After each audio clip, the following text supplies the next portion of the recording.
Hello guys, आज म चनाको दाल बनाउन गइरहेछु। चनाको दाल भिजाएर राखेको थिएँ मैले। अनि यहाँ चाहिँ यो लौका काटेर राखेको छु। त्यसपछि यो नुन, यो बेसार त्यसमा राख्न। अब यसलाई बोइल गर्नलाई राख्छु। यहाँ मैले पानी तताइराखेको छु। अब यसमा नुन राख्छु। अब त्यसपछि यसमा बेसार राख्छु। अब यसमा मैले लौका राख्छु। त्यसपछि यो चनाको दाल भिजाएर राखेको थिएँ।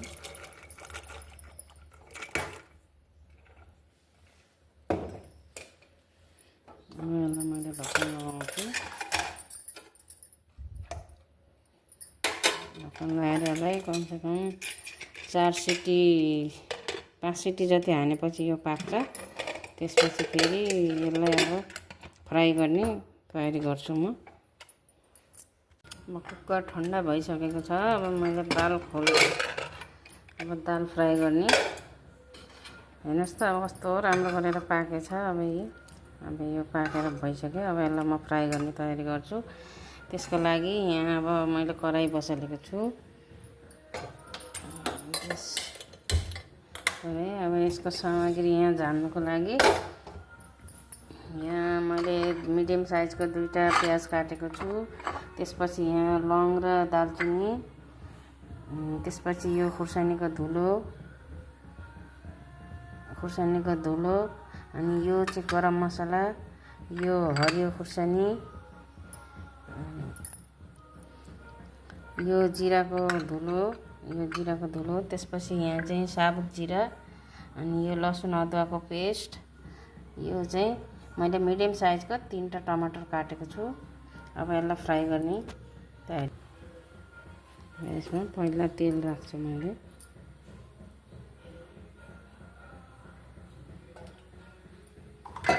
तेल चाहिँ मैले कोसेली तेल युज गर्छु, त्यही भएर कोसेली तेलै हालेको छु मैले यहाँ। तेल तातिसकेको छ। अब यसमा फर्स्टमा मैले जिरा राख्छु।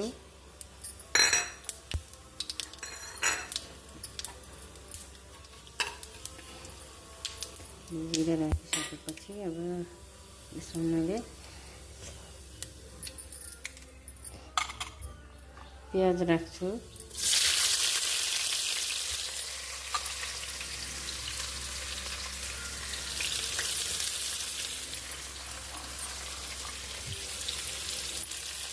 प्याज फ्राई भइसक्यो। अब यसमा मैले 2टा सिटीको खुर्सानी राखेको छु।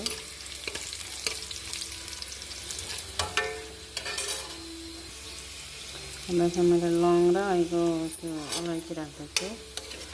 यसले दाललाई मिठो टेस्ट दिन्छ। अब त्यसपछि यहाँ लसुन पेस्ट,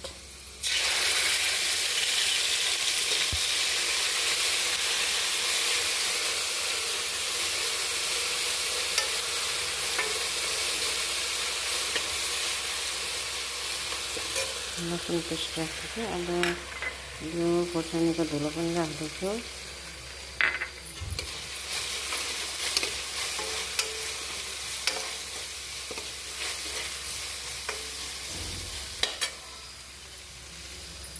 अब यो ग्रिन चिली पनि यसमा राखेको छु मैले। यसले पनि दाललाई टेस्टी बनाउँछ।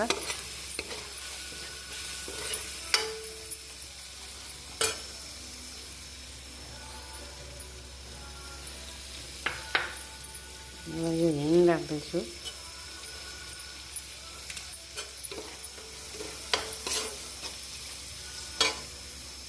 अब यसमा टमाटर राख्ने।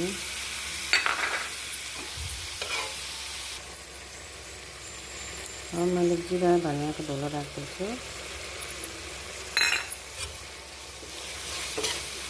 यो पहिल्यै राख्यो भने फेरि यो प्याज फ्राई हुँदा यो जल्छ।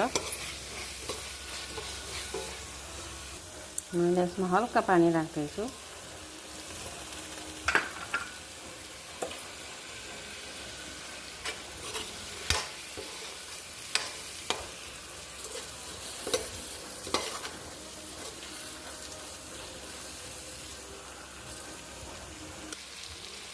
मसलाले अब तेल छोडिसक्यो। अब यसमा मैले दाल राख्छु।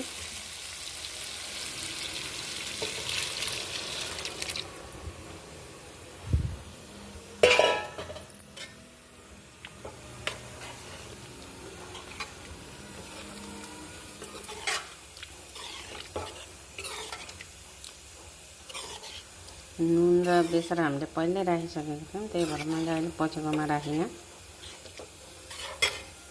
अब यसमा गरम मसला राख्छु मैले।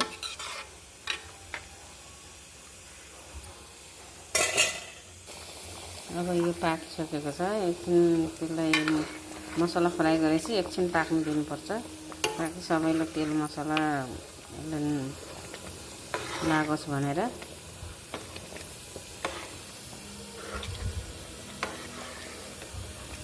कस्तो राम्रो भएको छ नि त, नखाए नि खाम जस्तो भएको छ। अब यसलाई मैले गरम मसला राख्छु। गरम मसला राखेपछि एकछिन यसलाई चलाइदिनु।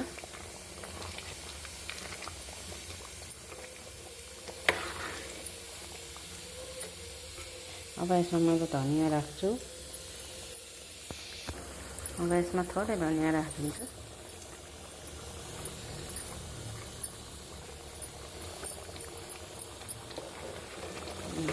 दाल रेडी भयो।